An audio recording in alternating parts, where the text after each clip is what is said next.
everyone, and welcome to SUNUP. I'm Lyndall Stout. We have quite a bit of timely information for you this week on the show, covering a number of topics, including the weather, wheat planting, and the economic outlook. We begin today with Dr. Paul Beck and SUNUP's Curtis Hare, getting us up to speed on wheat pasture. As I've been driving across the state the last few weeks, you could really tell who was planting and where they were planting just because of the dust clouds that were rolling. They're just doing the classic, we're going to dust this wheat in hopes we will catch a rainstorm and get it up. And those that did, when we caught that rain a few weeks ago, they were able to get some wheat up and growing. And then this round of storms that hit us earlier this week is really going to give that a boost and really get it growing. This is what my dad used to always call $1 million rain, because we've got a perfect storm of extremely high feed prices. We've got the benefit of people being able to hold calves if they can put gain on them cheap to make some extra money from those calves, but just finding a way. And usually in high feed prices, we rely on wheat pasture. And this year, the prospects for that, until we got these last two series of rains over the last couple of weeks, was extremely limited. So how much longer do you think, and what are the elements that need to happen before we can actually start getting cattle out on the pastures? So I was looking at, if we have our normal weather pattern, continue with average temperatures through October and into November, there's some research that was conducted here at Oklahoma State years ago where they're looking at about 2 pounds of forage dry matter production per acre for every growing degree day, which would be degree days over 42 degrees. And that would give us 25 to 40 pounds of forage dry matter production per day. And in a month or a month and a half, that should allow us to turn out cattle at our normal stocking rate of about 2 acres per 500-pound steer by Thanksgiving or the week after Thanksgiving. If we haven't planted yet, we're going to have to wait for it to dry out. That's going to be maybe the first of the year before we'd be able to get any grazing on some of those pastures. And even, if it's delayed, there's still options that producers can have in regards to different types of crops that they can go ahead and plant to graze cattle on, in the winter, if they weren't even able to get wheat into the ground. So there's other options available in an emergency. We've looked at using oats that can grow really rapidly. They respond to warmer weather and great forage crop, but they do freeze out. Something like rye or triticale grows at a lower critical temperature than wheat will, and is bred and selected for higher forage production in a lot of cases. So instead of 2 pounds per growing degree day, they may produce 2.5 or 3 pounds per growing degree day and get us that critical amount of forage mass that we need to turn cattle out in a quicker rate. We're 2 weeks away from the first ice storm we had last year, and that really set our crops back last year. So, the best we can hope for is normal weather patterns for the rest of October and into November. So, August, September, pasture conditions were looking great. Obviously, the situation changed dramatically. How does that impact producers who are grazing cattle on those range land? How does that impact going into the winter? So yeah, we went into August with really good pasture and range condition. Whenever we went for the full month of September without any rain, it all burned up and dried up. So, we've got quite a bit of hay from that really good early summer hay season we had. But we're going to have to probably start feeding a little bit earlier than what we normally would, especially to range cows and that kind of animal, because we don't have quite the dormant range or dormant Bermuda grass that we normally would rely on going into December. Just other challenges the producer's going to have to deal with. Yeah, thank God we had a good summer hay season because we're probably going to use it this winter. All right, Paul, we'll check back with you in a couple weeks just to see how this wheat pasture conditions are going, and hopefully everything stays good. All right, thanks, Paul. Paul Beck, Extension Beef Cattle Specialist here at Oklahoma State University.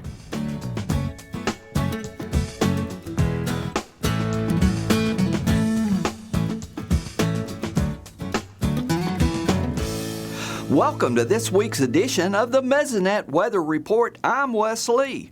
Sometimes we have a week of weather that is a game changer in terms of current conditions. I would say that is what we had this week. Some very beneficial rains, but it came along with lots of severe weather in the form of multiple tornadoes, hailstorms, strong winds, and localized flooding. Let's focus on the good stuff, the much-needed rains. This is the 5-day rainfall map going back from the middle of the week.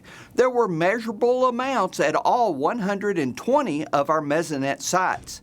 The highest total was the 3.9 inches in Okemah, but there were several other 3-inch totals scattered across the state. Much of this rain fell on areas where wheat was planted that had been struggling to get going. If we look at totals for what is referred to as the cool season growing period, or from September 1st, the map shows much improvement. Remember, we got next to nothing during the month of September, but October is starting off reasonably wet. There are still some areas that need improvement, such as south central and southeastern counties. If you're wondering where we stand for the entire year, this map will give you an idea. McCurtain County is way ahead of normal, while most of the state is close to where it should be as compared to normal. A few bright red areas stand out as being 5 to 10 inches behind the long-term average. Soil moisture levels, as of Wednesday afternoon, were looking pretty good at the shallower 4-inch depth. This map is a fractional water index that ranges from very dry at 0 up to wet as indicated as 1 on the scale at that depth. Dark green shows the vast majority of the state is in very good shape at 1 or close to it.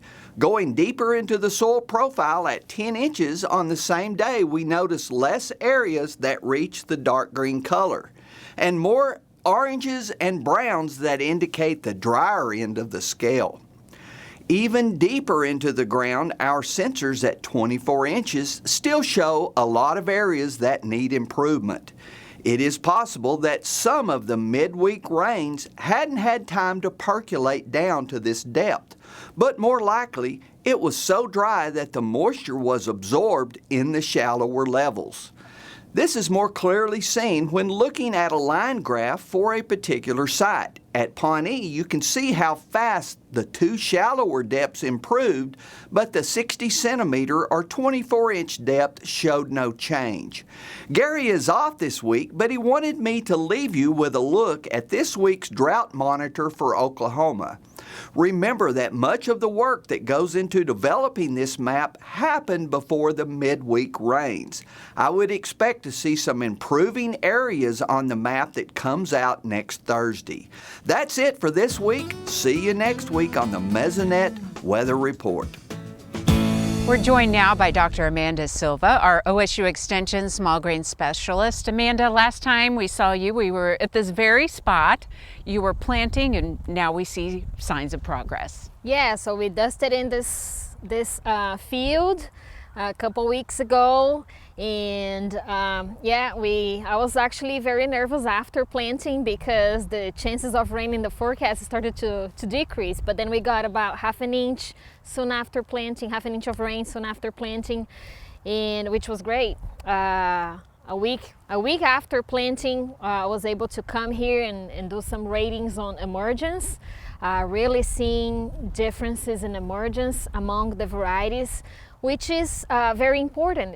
It's important especially for producers looking for that fall forage production, knowing what varieties are, knowing that some varieties are quicker out of the gate than others, and so really seeing this here in the field, and it's looking great.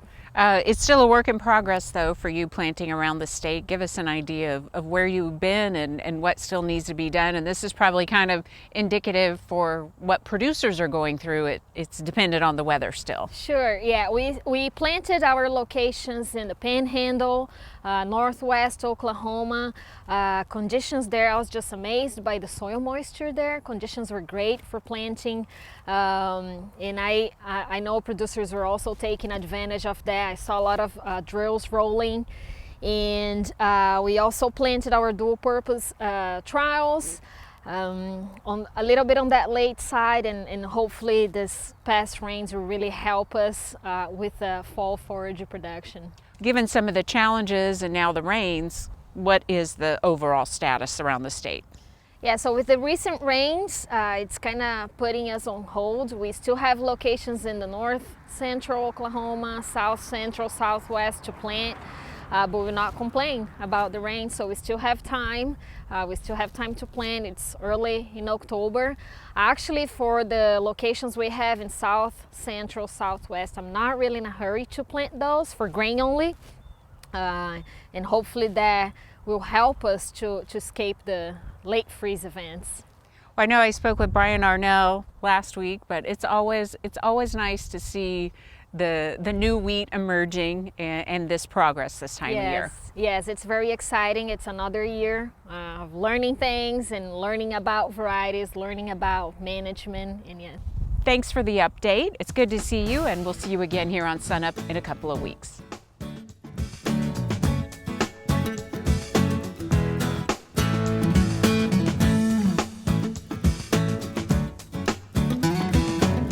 Good morning, Oklahoma. Welcome to Cow-Calf Corner. This week's topic is on the selection and development of replacement heifers. We're now a couple of months since we've had much moisture all across the state. We're looking at high grain and feed prices, and wheat pasture looks pretty iffy right now that's been put in because of the lack of moisture. Typically, as we think about beef production, we know that cows that calve by the time they're 2, or heifers that will become cows that calve by the time they're 2, hold a lot more profit potential for us long term.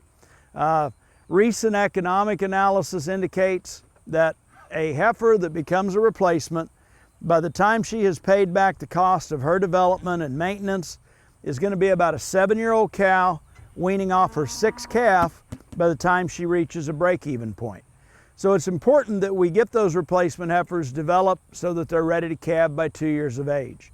If we look at data, we see that there's a lot of evidence that cows that calve in the first 21 days of calving season, and accordingly would have bred in the first 21 days of breeding season, are more likely to stay in the herd, never be culled, have more longevity, and end up producing more pounds of weaned calves or more pay weight over their productive lifetime.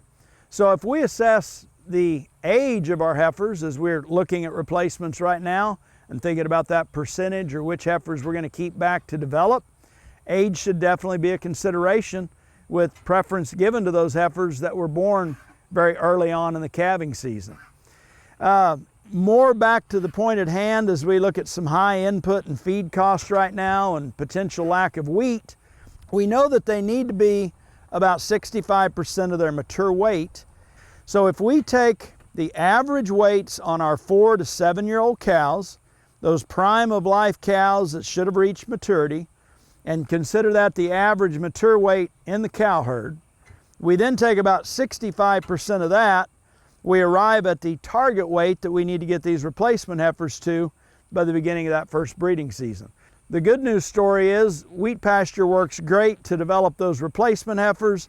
They're going to gain 1.5 pounds a day or more and reach that target weight pretty cost effectively. This year, there's some question on that. Another part of the good news story, we've looked at some data over the years where we can basically let those heifer calves rough it through the winter, and initially here for the next few months not gain a great deal of weight, but then the last 60 days, maybe even the last 90 days going into breeding season, we actually feed them quite a bit harder and put a lot more gain on them. And we show that that slow, fast method of development, as we refer to it in Chapter 29 of the Beef Manual, is pretty effective and can even be a more cost-effective means of putting that weight on them. Other things to consider as we think about development of those replacement heifers: if we're past weaning time or we're selecting them right now, do not use growth implants. That's going to slow down the onset of puberty. It's going to hurt fertility. That's pretty well documented. I do recommend using ionophores in your supplemental feed. That is going to give you a growth efficiency benefit with no downside to fertility in those heifers once they actually get there. And the third management tip on developing those heifers is we want to get them to an optimum body condition score by the time we reach that target weight. We really would like to target about a body condition score 6 on those heifers by the beginning of breeding season. There is evidence that heifers that are too fat and get beyond that to a great deal, we can actually see some depression of reproductive performance and breeding potential in them. Thanks for joining us this week on Cow-Calf Corner.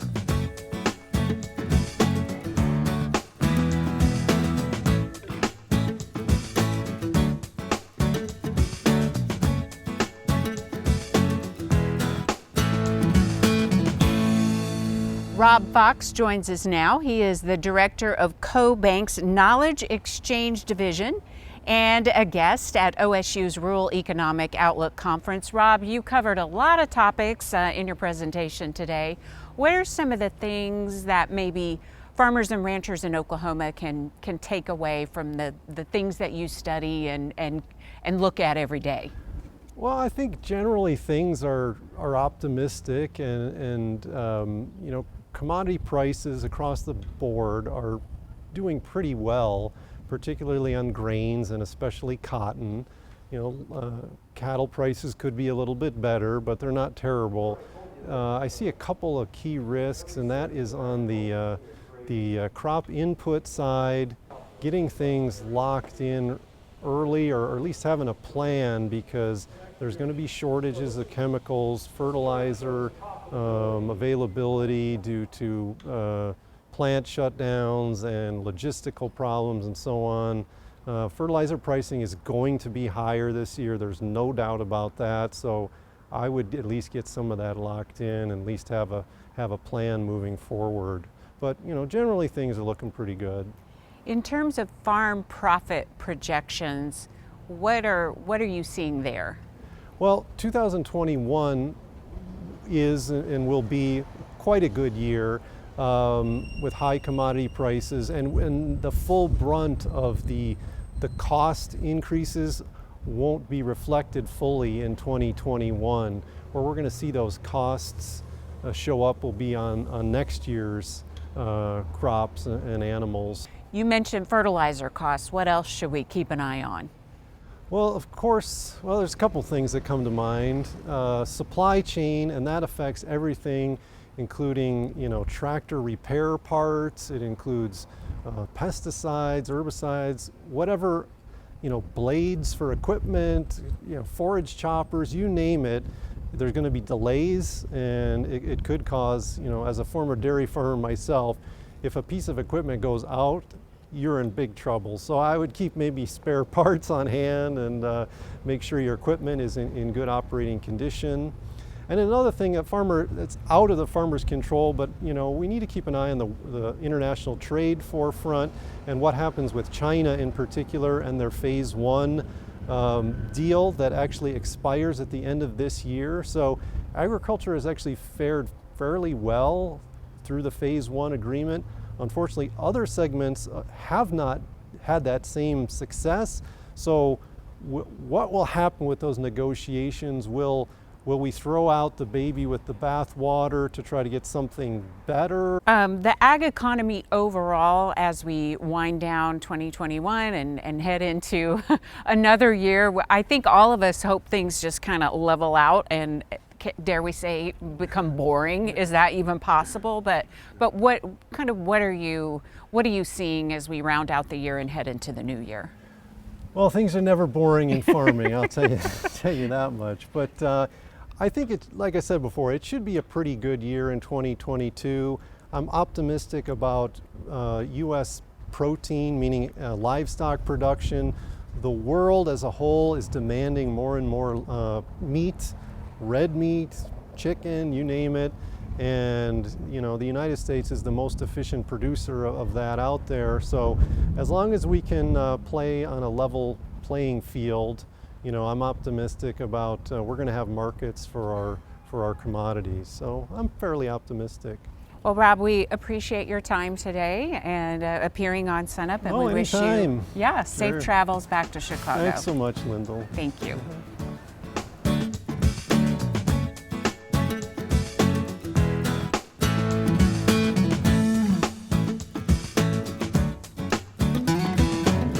We're here today on campus outside the Rural Economic Outlook Conference. Kim, what are you talking about today with them? About what we're going to talk about over the next few minutes. All right, well, let's jump right into it. The USDA just released their October WASDE. How's that looking? Well, I think there was a surprise or two in that. Wheat, probably neutral there. You've got the ending stocks lowered slightly a bit. I think if there's any news, it's hard red winter wheat ending stocks. They lowered them to 311 million bushels. That's down from 347 last month. That's significant, I think, price-wise for hard red winter wheat. You look at the world, 10.2 billion bushels. The market was expecting 10.4, so not much there. You look at corn, the USDA came in with ending stocks at 1.5 billion. Market was expecting 1.4, so that's bearish for corn prices there. The world, 11.9 billion bushel. The market was expecting 1.8. Now that's the same 100 million bushels missing in both of those. So probably negative for corn a little bit. Beans was a surprise. They raised U.S. ending stocks for beans up to 320 million bushels, up from 300. The world at 3.84. They expected 3.7. If there's any surprise in this report, it was in soybeans. So what kind of impact is that having on Oklahoma's crop prices? Well, as you'd expect, wheat prices, they were up about a nickel, just continued to waller around. Corn prices fell about a dime, so not much impact there. Corn prices tend to be moving a little lower there, and so they just continue to. But on soybeans, in 2 days after that, you had a 45-cent decline in soybean prices. So the big impact was in soybeans. Where will prices go from here? Well, now that's the $60,000 question. Any given day, the equilibrium price or the price of that day, the next day there's a 50% chance that prices are going up and a 50% chance prices are going down. I think it's going to have little impact on wheat. I think they'll just continue to trade in probably a 30 to 40 cent price range. Corn prices have a slight downtrend. I think those prices will continue, but probably stay in the current range of prices that we have. Soybeans is in a downtrend. We don't know when that's going to stop, and this report supports that downtrend in beans. So I think you're looking at lower bean prices. They'll stabilize probably in the next couple of weeks, though. So looking forward, what kind of changes do you expect in the markets? Well, there's a lot going on in the markets. You look at what's happening in transportation. I've been watching the ocean freight. It's more than doubled. That has been coming down, so freight has been coming down. You've got the shortage of dock workers to unload, and you've got ships backed up. If that problem got alleviated, then the transportation charges would go down. Wheat prices could go up, and you could deliver more efficiently. You look at what's going on in Russia. They have less production this year, but they have more flour milling wheat. There's a lot of uncertainty going on around the world, and I think we're going to continue to see 20 to 30 cent moves in a single day in wheat, possibly in corn, and for sure in soybeans. All right, well, thank you, Dr. Kim Anderson, Grain Marketing Specialist here at Oklahoma State University.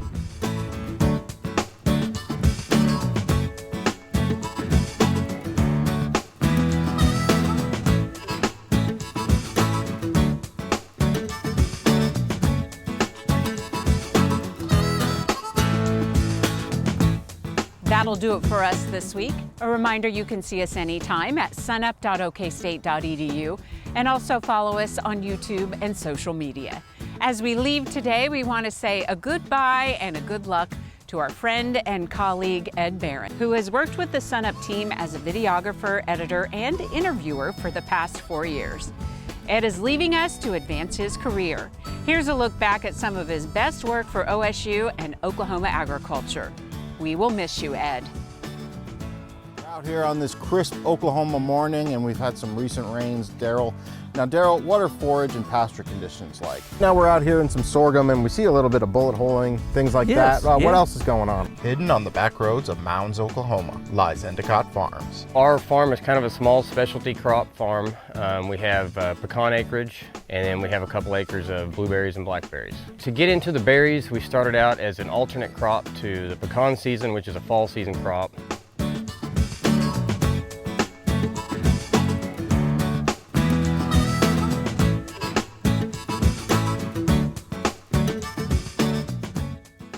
On a foggy morning in eastern Oklahoma, Nathan Proudman is on the prowl. In Oklahoma, the bobcat population is quite heavily harvested. Over 4,500 bobcats harvested annually. But as of yet, there's no clear way to monitor bobcat populations in Oklahoma.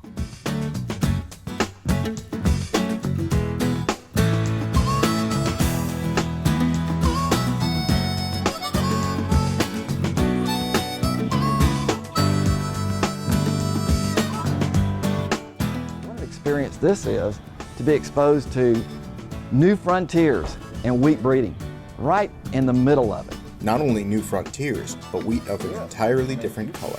So we normally talk about a red brand coat, red winter wheat, hard red winter wheat, or white wheat. But there's actually other colors, purple wheat or blue wheat. I'm pretty fortunate. I got two sons helping me. One's on that combine, another one's running the grain cart. Got a nephew that's driving trucks for us, and my dad helps when we get behind. So yeah, it's pretty family involved. Until then, Brian and his family will keep farming wheat and continue to challenge the elements.